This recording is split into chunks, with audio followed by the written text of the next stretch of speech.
여러분, 오늘 제가 드리는 첫 번째 질문은 아주 조심스럽지만 꼭 필요한 것입니다. 당신은 지금 아무 이유도 없이 죽을 것 같은 공포를 느껴본 적이 있습니까? 몸에 아무 이상도 없는데, 위험한 상황도 아닌데, 그냥 가만히 누워 있는데, 갑자기 심장이 폭발할 것처럼 뛰고 숨이 턱 막히고 손발이 저려오며, 이러다 내가 정말 죽는 건 아닐까라는 끔찍한 공포가 온몸을 집어삼킨 적이 있습니까? 그리고 그 공포를 혼자 견디다가 도저히 안 되겠다 싶어 응급실을 찾아갔더니 의사가 몸에는 아무 이상 없습니다 라는 말을 했을 때 그 말이 위로가 되지 않고 오히려 더 무너지는 느낌이 들었던 적이 있습니까? 이 질문들이 당신의 이야기라면 오늘 이 영상을 끝까지 들어주십시오. 오늘 이 이야기가 그 공포에 처음으로 이름을 붙여드리고 그 공포에서 빠져나오는 길을 함께 찾아드릴 것입니다. 모두가 잠든 고요한 밤, 갑자기 가슴에 커다란 돌덩이가 얹힌 것처럼 숨이 턱턱 막히고 심장이 터질 듯이 미친 듯이 뛰어 이러다 정말 죽는 게 아닐까 하는 끔찍한 공포에 사로잡혀 보신 적 없으십니까? 그 순간을 떠올려 보십시오. 밖은 조용합니다. 집 안도 조용합니다. 가족들은 다 자고 있습니다. 나만 깨어 있습니다. 그리고 갑자기 예고 없이 그것이 밀려옵니다. 처음엔 약한 두근거림입니다. 그런데 그것이 순식간에 커집니다. 심장이 너무 빠르게 뜁니다. 숨이 얕아집니다. 가슴이 조여옵니다. 손발 끝이 저리기 시작합니다. 눈앞이 아득해집니다. 그리고 그 순간 머릿속에 단 하나의 생각만 남습니다. 나 지금 죽는 거 아닌가?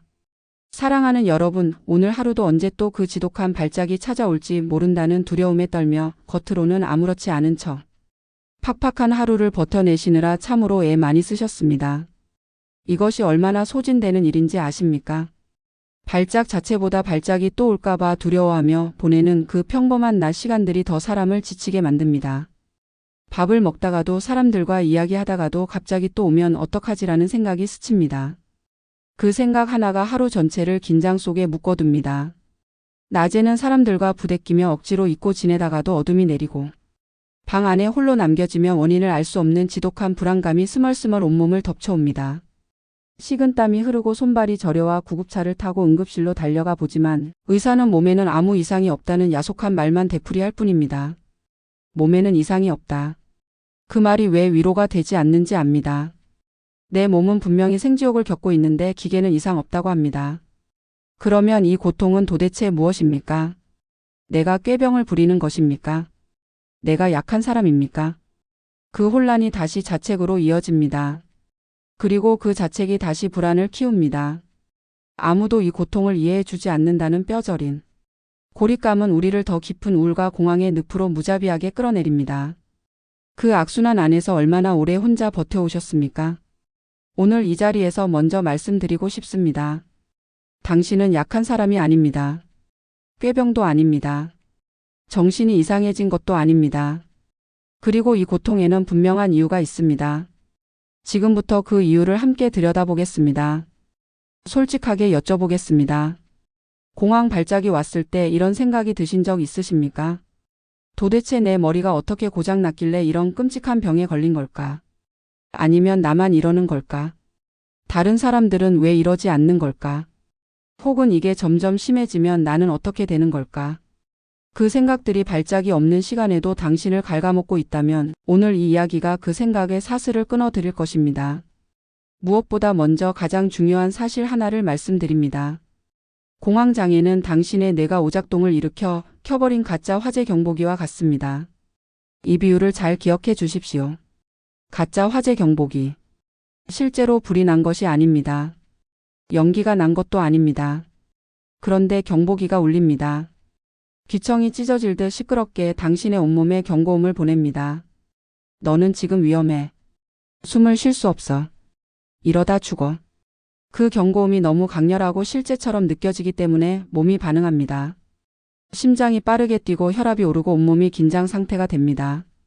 이 모든 것이 뇌가 보낸 거짓 신호에 몸이 진짜처럼 반응한 결과입니다.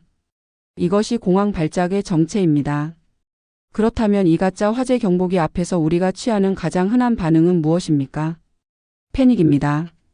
어떡하지를 반복하며 그 공포 안에서 허우적댑니다. 그런데 그 허우적댐이 오히려 경보기를 더 크게 울립니다. 내가 두려워할수록 내는 바 역시 위험한 상황 맞지? 라며 더 강한 경고 신호를 보냅니다. 공포가 공포를 먹고 자랍니다. 석가모니 부처님은 말씀하십니다. 거센 폭풍우가 칠 때는 요동치는 바다를 보지 말고 배를 단단히 잡아주는 닷을 보라. 불안이라는 거대한 파도가 덮쳐올 때 어떡하지 미칠 것 같아라며. 요동치는 감정의 파도에 정신이 빨려 들어가면 배는 결국 뒤집어집니다. 파도를 이겨내려고 싸울수록 파도는 더 강해집니다. 살기 위해서는 파도와 싸우는 것을 멈추고 배를 현실에 단단히 묶어줄 가장 안전하고 무거운 닻으로 시선을 돌려야만 합니다. 그 닻이 무엇인지 지금부터 말씀드리겠습니다. 이것이 오늘 이야기의 핵심입니다. 이 부분을 꼭 기억해 주십시오. 머릿속이 하얗게 질리는 그 지옥 같은 순간에 우리가 붙잡아야 할 생명줄 같은 닻은 도대체 무엇일까요? 아주 단순합니다. 너무 단순해서 오히려 믿기 어려우실 수도 있습니다. 바로 호흡입니다. 지금 이 순간 당신이 하고 있는 가장 평범하고 가장 당연한 그것, 숨 쉬는 것입니다. 불교에서는 이것을 수념처, 즉 나의 호흡을 알아차리는 명상이라고 부릅니다. 2500년 전 부처님이 깨달음을 얻은 그 방법이 오늘날 공황장애의 핵심 치료법으로 현대의학과 심리학에서 동일하게 사용되고 있습니다. 이것이 우연이 아닙니다. 공황 발작이 오는 바로 그 순간을 상상해 보십시오. 심장이 빠르게 뛰기 시작합니다. 가슴이 조여옵니다. 손발이 저려옵니다. 그 순간 많은 분들이 가장 먼저 하는 것이 무엇인지 아십니까? 왜 이러지 어떡하지 또 오는 건가 이러다 쓰러지는 건 아닌가. 이런 생각들이 폭포처럼 쏟아집니다. 그 생각들이 공황을 더 키웁니다. 억지로 진정하려 애쓰지 마십시오. 진정해를 반복해도 진정이 되지 않는 이유가 있습니다. 뇌에게 진정해라고 말하는 것은 이미 뇌가 활성화된 상태에서 또 다른 자극을 주는 것이기 때문입니다. 대신 이렇게 하십시오. 눈을 감으십시오.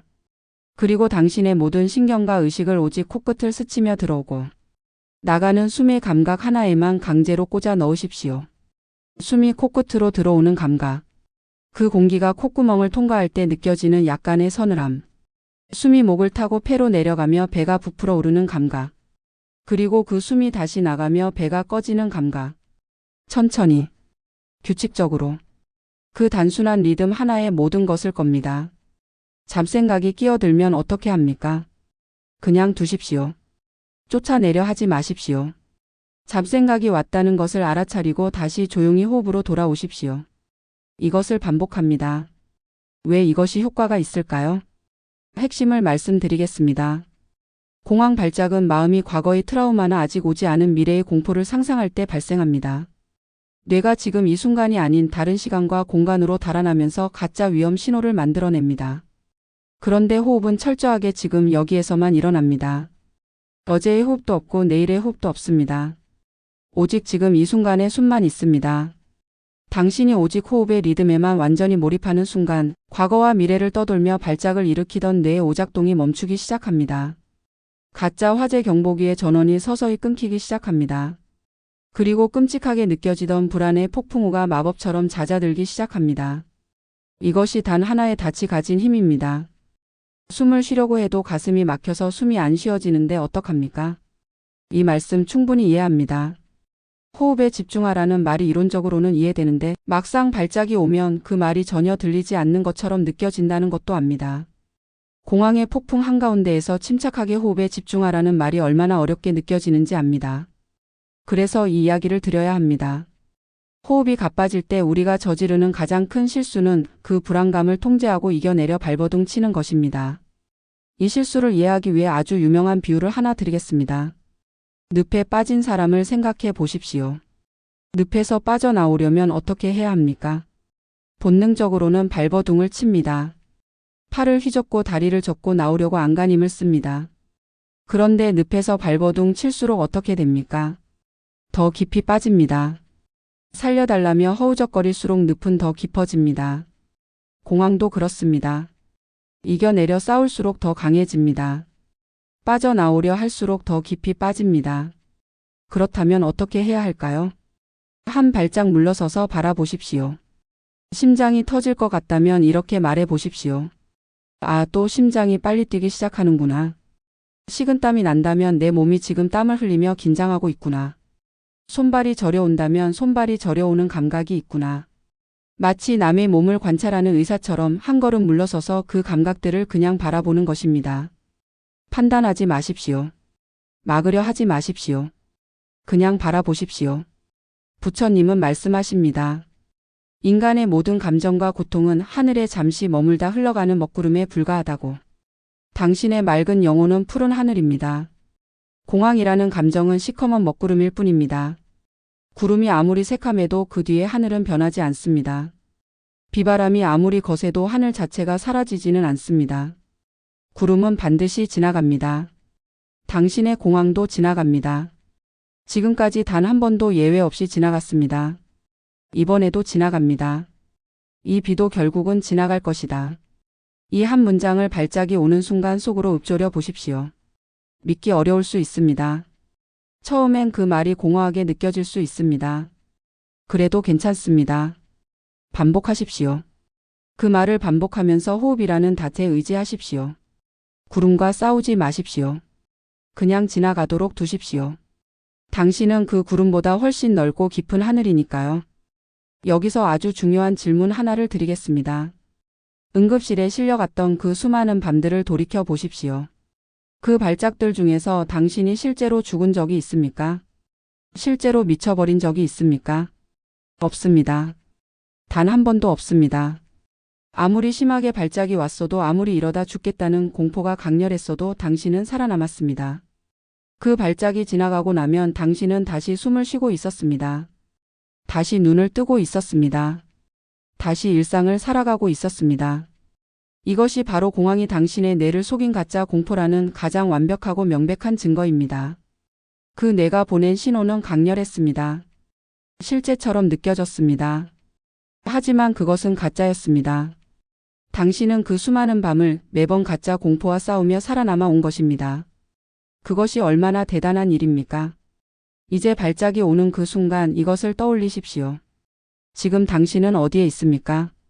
아마도 당신의 방 안에 있을 것입니다. 당신의 침대 위에 혹은 익숙한 소파 위에 있을 것입니다. 당신을 위협하는 맹수가 이곳에 있습니까? 당신이 피해야 할 재난이 이 방 안에 있습니까? 없습니다. 당신의 방은 완벽하게 고요합니다. 당신의 몸은 완벽하게 안전합니다. 이것을 느끼는 방법이 있습니다. 호흡을 통해 지금 당장 내 등 밑에 닿아 있는 이불의 감각을 느껴보십시오. 따뜻합니다. 부드럽습니다. 그 감각이 실제입니다. 방 안의 시계 초침 소리에 귀를 기울여 보십시오. 째깍째깍. 그 소리가 들립니까? 그 소리가 실제입니다. 창문 밖으로 바람 소리가 들린다면 그것에 잠깐 귀를 기울이십시오. 그것도 실제입니다. 이렇게 하나씩 실제로 존재하는 것들의 감각을 연결하는 순간 머릿속이 만들어낸 허상의 공포에서 생생하게 살아 숨쉬는 현재로 돌아오게 됩니다. 뇌가 떠돌던 가짜 공간에서 실제로 안전한 이 방으로 착지하는 것입니다. 그 순간 당신을 옥죄던 죽음의 공포는 실체 없는 유령처럼 흔적도 없이 사그라들기 시작합니다. 당신은 그 어떤 발작에도 무너지지 않았습니다. 당신은 당신의 몸과 마음을 온전히 통제할 수 있는 강력하고 위대한 주권자입니다. 발작이 당신의 주인이 아닙니다. 당신이 발작의 주인입니다. 이 사실을 오늘 밤 꼭 기억해 주십시오. 마지막 이야기가 그 기억을 더욱 단단하게 만들어 드릴 것입니다. 오늘 밤 잠들기 전에 딱 한 가지만 해보십시오. 눈을 감으십시오. 손을 배 위에 살며시 얹으십시오. 그리고 숨을 천천히 들이쉬면서 그 손이 살짝 올라오는 감각을 느껴보십시오. 그리고 천천히 내쉬면서 그 손이 내려오는 감각을 느껴보십시오. 딱 5번만 이렇게 해보십시오. 천천히. 판단 없이. 오직 그 손의 움직임에만 집중하면서. 5번이 끝났을 때 어떤 느낌인지 확인해 보십시오. 이것이 닻을 내리는 연습입니다. 폭풍이 오기 전에 닻을 내리는 연습을 매일 해두는 것입니다. 폭풍이 왔을 때 처음으로 닻을 찾으려 하면 늦습니다. 하지만 매일 밤 잠들기 전 이 5번의 호흡이 쌓이면 발작이 왔을 때 몸이 먼저 그 닻을 기억하고 찾아갑니다. 사랑하는 여러분, 오늘 하루도 내 몸 안에서 일어나는 그 통제할 수 없는 끔찍한 두려움과 홀로 외롭게 싸우시느라 정말 수고 많으셨습니다. 그 싸움이 얼마나 소진되는 일인지 얼마나 외로운 일인지 압니다. 아무도 이해 못하는 것 같아서 더 외롭고 혼자만 이러는 것 같아서 더 두려운 그 감각을 압니다. 그런데 오늘 이것만큼은 기억해 주십시오. 당신이 약해서 병에 걸린 것이 아닙니다. 당신의 신경이 남들보다 조금 더 예민하고 그만큼 세상을 온몸으로 치열하게 견뎌내려 애썼던 흔적일 뿐입니다. 예민함은 결함이 아닙니다. 세상을 더 깊이 느끼는 능력입니다. 다만 그 능력이 지쳤을 때 이런 방식으로 신호를 보내는 것입니다. 당신의 몸이 이제 좀 쉬자고 말하고 있는 것입니다. 이제는 두려워할 필요가 없습니다. 불안이 밀려올 때면 파도와 싸우지 마십시오. 그저 눈을 감고 손을 배 위에 얹고 조용히 코끝에 호흡이라는 단단한 닷을 내리십시오. 당신의 몸이 지금 여기 있다는 것을 느끼십시오. 당신의 방이 안전하다는 것을 느끼십시오. 이 먹구름도 지나갈 것이라는 것을 기억하십시오. 오늘 밤은 당신을 괴롭히던 모든 허상의 공포들을 밤바람에 훌훌 날려보내고 당신의 방 안을 가득 채운 완벽한 안전함과 평화 속에서 세상에서 가장 달콤한 단잠에 빠지시기를 깊이 기도합니다. 평안히 주무십시오. 그리고 오늘 이 이야기가 그 공포의 밤에 작은 손전등이 되어드렸다면 기억해 주십시오. 인생의 마지막 수업이라는 채널이 여기 있습니다. 이 채널은 거창한 이야기를 하지 않습니다. 오늘 이 밤처럼 혼자서 감당하기 버거운 그 마음 옆에 조용히 앉아있는 채널입니다. 살아오면서 너무 지쳐서 미처 듣지 못했던 말들, 지금이라서 비로소 이해되는 인생의 문장들을 나누는 곳입니다. 밤마다 숨이 막히는 공포가 찾아올 때, 아무도 이해해주지 않는 것 같아 더 외롭게 느껴질 때, 몸은 멀쩡하다는데, 내 마음이 왜 이러는지 도무지 모르겠을 때 이 채널을 찾아주십시오. 당신 혼자가 아닙니다. 그 공포의 밤을 지나고 있는 사람들이 생각보다 훨씬 많습니다. 그리고 그들 모두 지금까지 그 발작을 이겨내며 살아남아 왔습니다. 당신처럼. 매번. 인생은 끝을 말하는 것이 아닙니다. 오늘 이 밤을 이 호흡 하나를 조금 더 따뜻하게 통과해 나가는 것입니다. 그것이 인생의 마지막 수업이 이 자리에 있는 이유입니다. 구독 버튼 하나가 그 시작이 될 수 있습니다. 이런 밤에 이런 목소리가 필요하다는 마음 하나면 충분합니다. 인생의 마지막 수업은 당신의 가장 두렵고 긴 밤 옆에서 언제나 이 자리를 지키겠습니다. 오늘 밤도 부디 편안한 밤 되시기 바랍니다.